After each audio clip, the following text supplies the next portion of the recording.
Welcome to Advancing Talent Acquisition, the Advanced RPO podcast. Today, I'm joined by Pete Webster, an accomplished and highly respected talent acquisition executive. Welcome, Pete. Thanks for joining me today. Hi, Michelle. It's great to be here. Thanks for asking. Yeah. So before we get into our discussion, I would love for you to share a little bit about your background and experience for our listeners. Sure. So, hi, everyone. As Michelle said, my name is Pete Webster, and I've been in the HR space for, as I sometimes hate to admit, 30 years here. This 30 years are really centered around HR and talent acquisition and HR technology specifically. 20 plus of those years have been in the life sciences and CDMO space.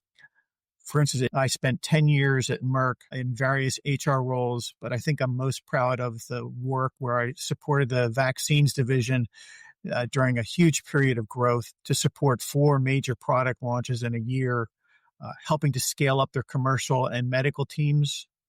From there, I moved into Catalent, which is a premier CDMO organization where I led global talent acquisition, and then later the HR technology and analytics function. This supported thousands of hires each year across multiple continents. We grew from 3,000 employees when I joined to 19,000 when I left. We implemented systems like Workday to help bring our data, processes, and recruiting strategy all together into one platform.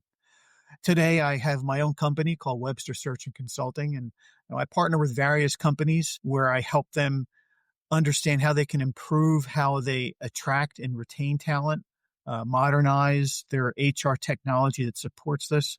And on occasion, they ask me to fill some critical leadership roles. I would say that what I really, truly enjoy is working in the life sciences area, helping those industries and those companies build their teams, to get the right people in to grow, to innovate, and to me, to deliver life-changing medicines to patients.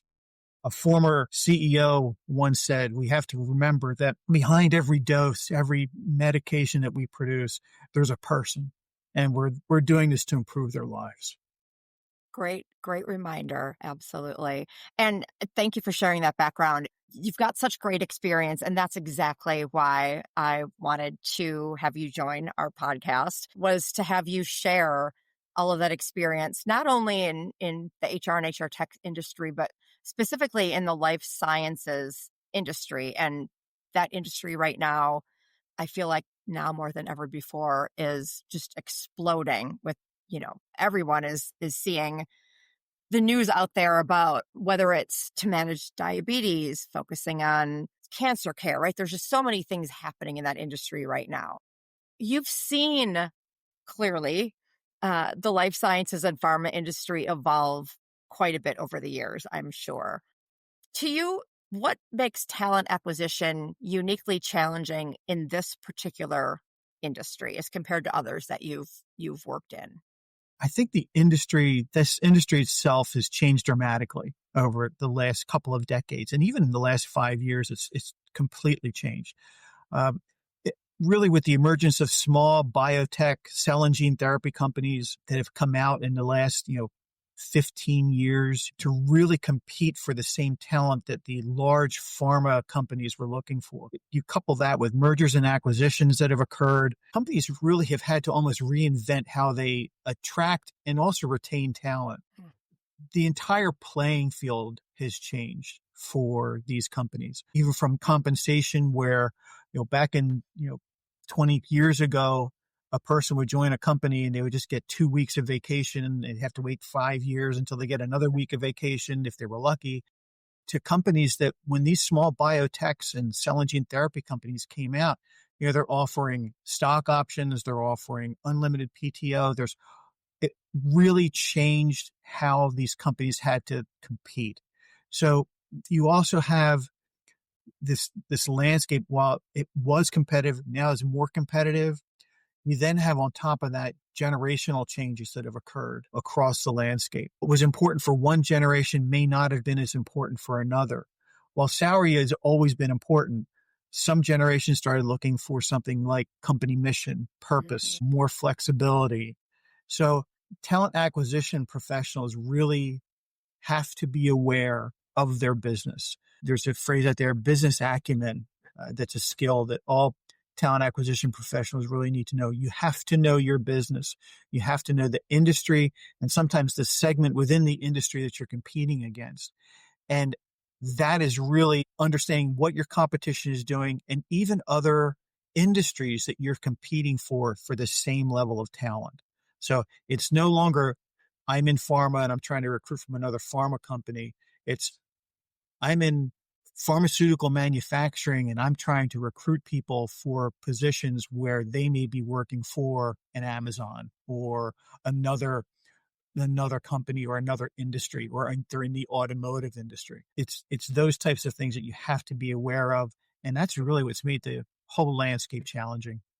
There are so many different facets to attracting talent acquisition or to attracting talent to an organization. You just touched on several of them.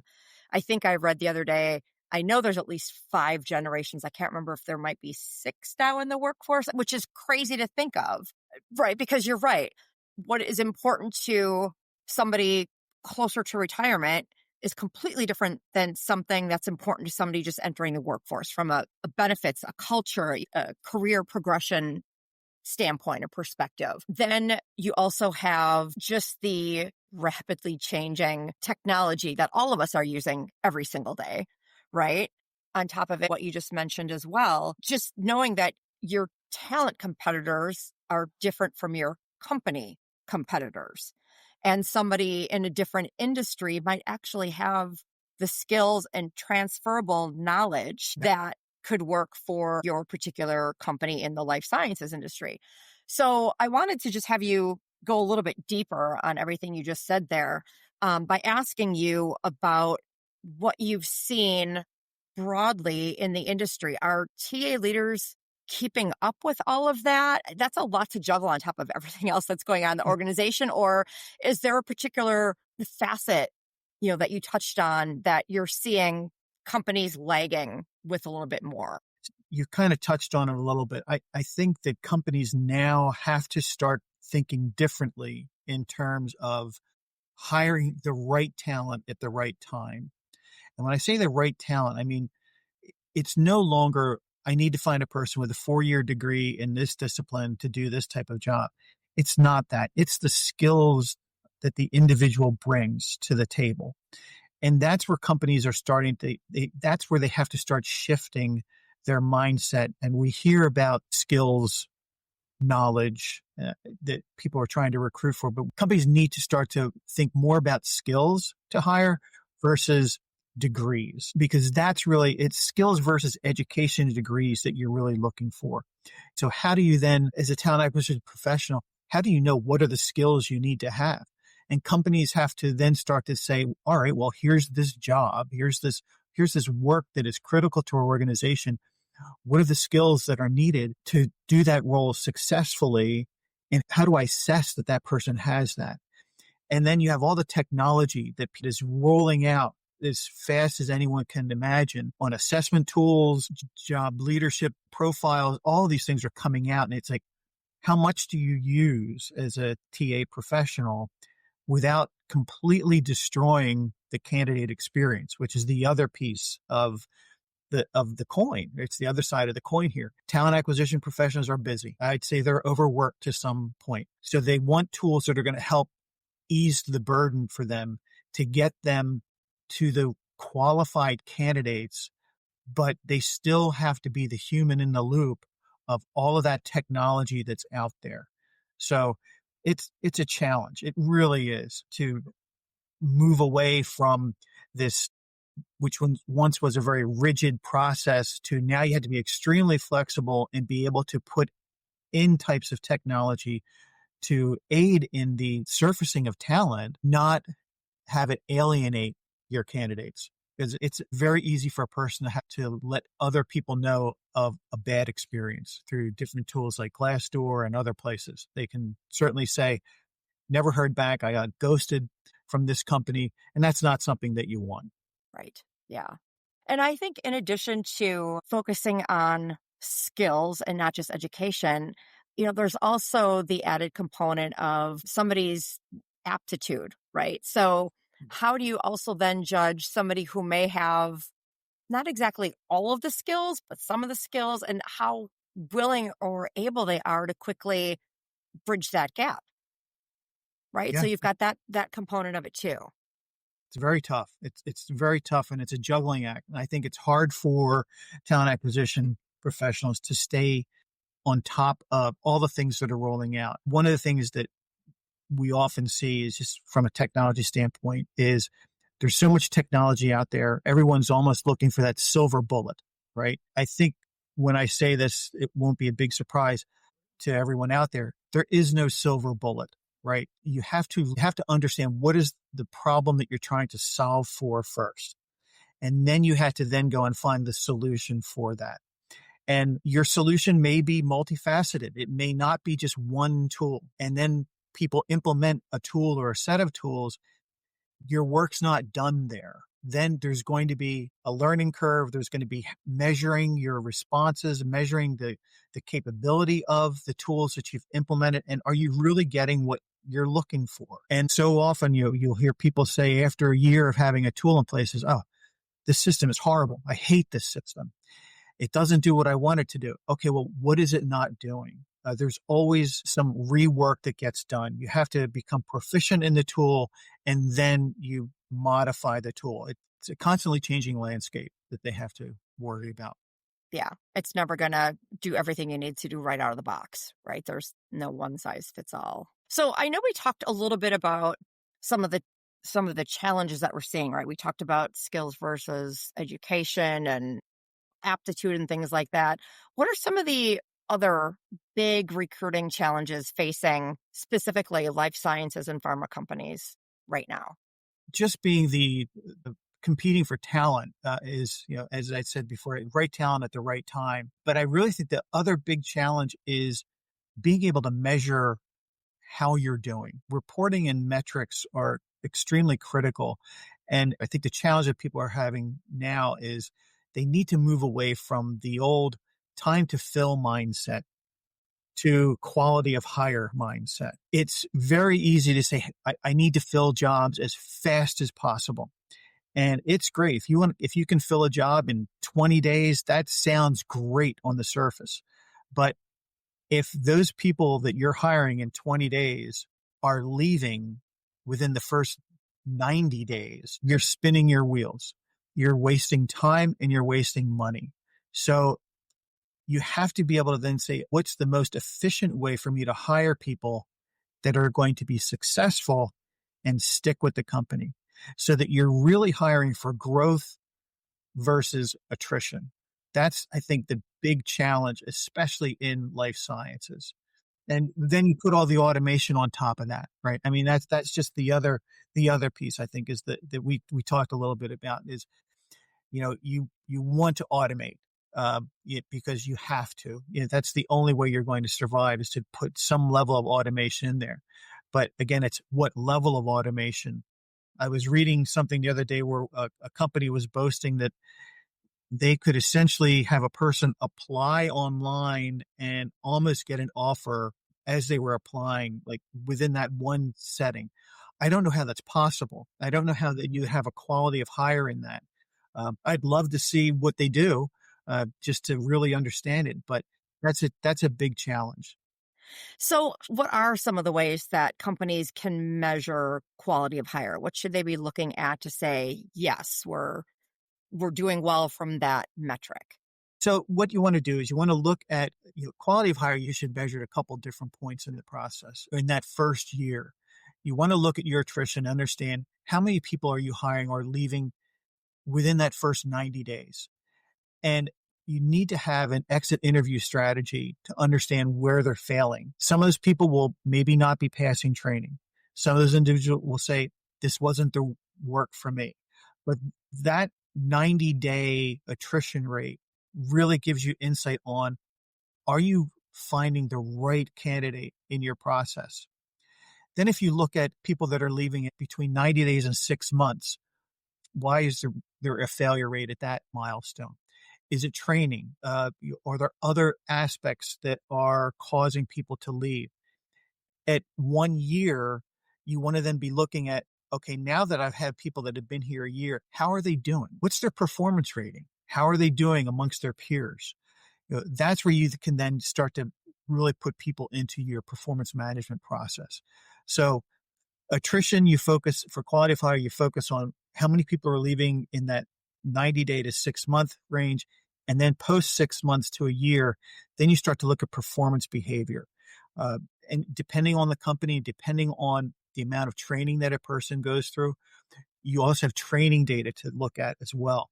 So when you're dealing with CDMOs, life sciences, pharma, there's a very rigorous training program that goes on. I mean, these are highly regulated industries. So people have to be certified. They need to be going through training, and it's continuous.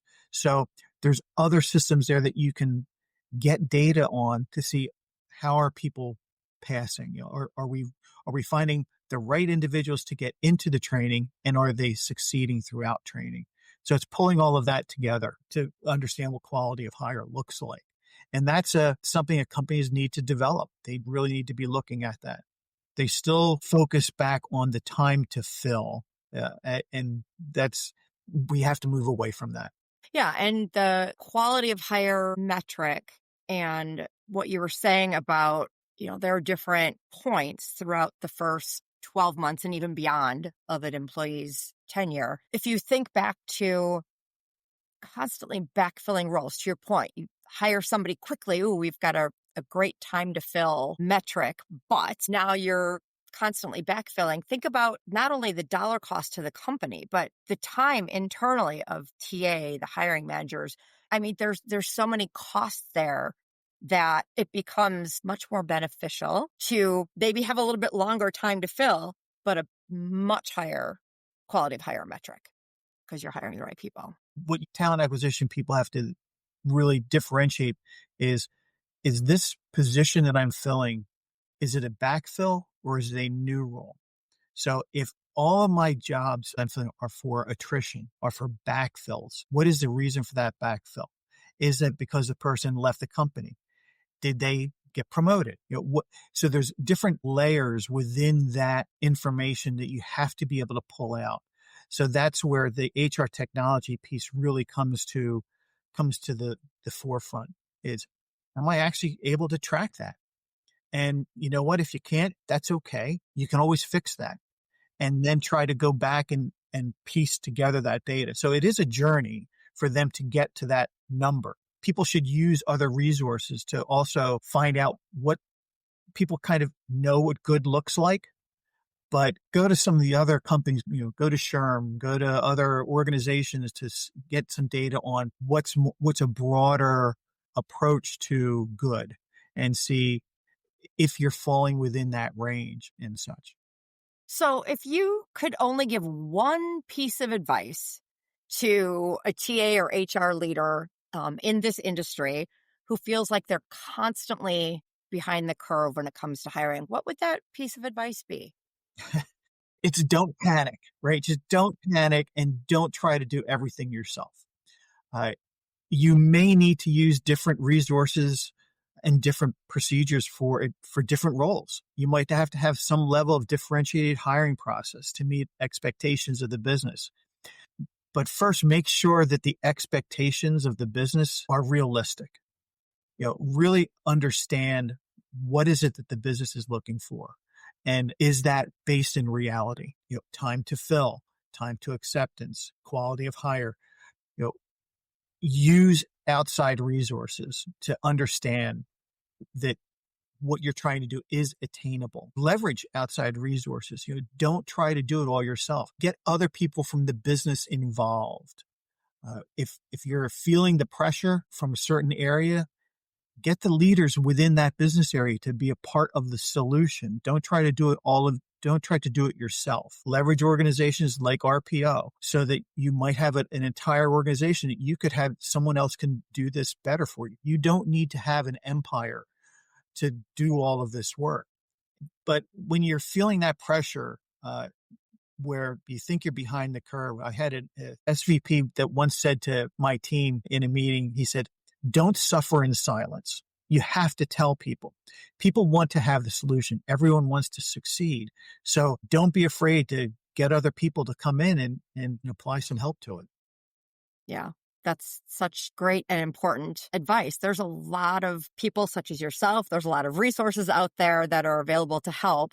And I've always found that no one knows everything, but the best leaders surround themselves with people who have the skills and knowledge that you yourself don't have, right? So why not build a nice resource group for yourself that can help you get through these?